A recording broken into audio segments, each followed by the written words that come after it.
രാഷ്ട്രപതിയുടെ നയപ്രഖ്യാപന പ്രസംഗത്തിനുള്ള നന്ദി പ്രമേയ ചർച്ചയ്ക്ക് രാജ്യസഭയിൽ സി സദാനന്ദൻ മാസ്റ്റർ MP തുടക്കം കുറിക്കുമ്പോൾ അതൊരു വേറിട്ട കാഴ്ചയും അനുഭവമായിരുന്നു.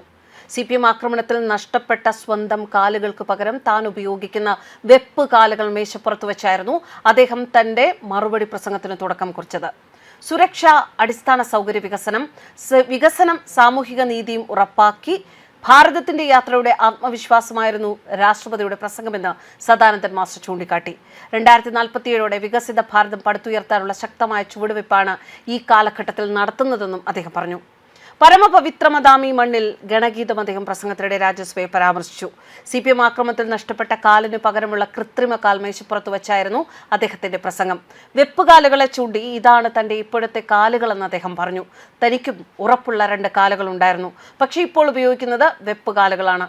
ഈ സഭയിൽ പലവട്ടം ജനാധിപത്യം കുറിച്ച് സംസാരിക്കുന്നത് ഞാൻ കേട്ടു. ഈ സഭയിൽ ജനാധിപത്യത്തെക്കുറിച്ച് സംസാരിക്കുന്നവർ 31 വർഷം മുൻപ് എന്നെ ആക്രമിച്ചവരാണ്. CPM നേതാക്കളുടെ നിർദ്ദേശപ്രകാരം പ്രവർത്തകർ തന്റെ 2 കാലുകളും വെട്ടിയെടുത്ത ദുരന്ത ദിനവും അദ്ദേഹം ഓർമ്മിച്ചെടുത്തു. രാജ്യസഭാ ചരിത്രത്തിൽ ആദ്യമാണ് ഇത്തരം ഒരു വൈകാരികമായ അതേസമയം തന്നെ ശക്തവുമായ നിമിഷങ്ങൾക്ക് രാജ്യസഭ സാക്ഷ്യം വയ്ക്കുന്നത്. കാരണം തന്നെ കൊലപ്പെടുത്താൻ ശ്രമിച്ച CPM രാജ്യസഭയിലേക്ക് അയച്ച പ്രതിനിധികളെ മുന്നിലിരുത്തിക്കൊണ്ടായിരുന്നു അദ്ദേഹത്തിന്റെ ഓരോ വാക്കുകളും എന്നത് ശ്രദ്ധേയം. CPMന്റെ ക്രൂരമുഖം ഇതിലും വ്യക്തമായി ലോകത്തിന് അവതരിപ്പിക്കാൻ മറ്റാർക്കും കഴിയില്ല. എന്നാൽ സദാനന്ദൻ മാസ്റ്ററുടെ പ്രസംഗം ജോൺ ബ്രിട്ടാസ് അടക്കമുള്ളവർക്ക് താങ്ങാവുന്നതിലേറെയായിരുന്നു. അതിനാൽ സദാനന്ദൻ മാസ്റ്ററുടെ പ്രസംഗം തടസ്സപ്പെടുത്താൻ ജോൺ ബ്രിട്ടാസ് അടക്കമുള്ളവർ നിരവധി തവണ ശ്രമിച്ചു. എന്നാൽ രാജ്യസഭാ അധ്യക്ഷൻ അത് തടഞ്ഞു.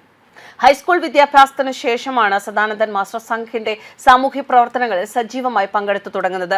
എന്നാൽ ബിരുദ പഠനകാലത്ത് വീണ്ടും കേരളത്തിലെ മിക്ക യുവാക്കളും ചെയ്തിരുന്നത് പോലെ കമ്മ്യൂണിസ്റ്റ് ലോകത്തേക്ക് അദ്ദേഹം ഒന്ന് വഴിതെറ്റിയെത്തി.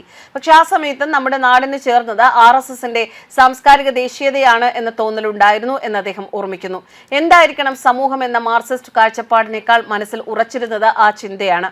മഹാകവി അക്കിത്തത്തിന്റെ ഭാരത ദർശനങ്ങൾ എന്ന കവിത വായിച്ചതോടെ ഇടതു ചായ്വ് പാടെ ഉപേക്ഷിച്ച് RSSലേക്ക് മാറുന്നതിൽ ആ ഒരു കവിത പ്രധാന പങ്കുവഹിച്ചു എന്നും അദ്ദേഹം പറഞ്ഞു.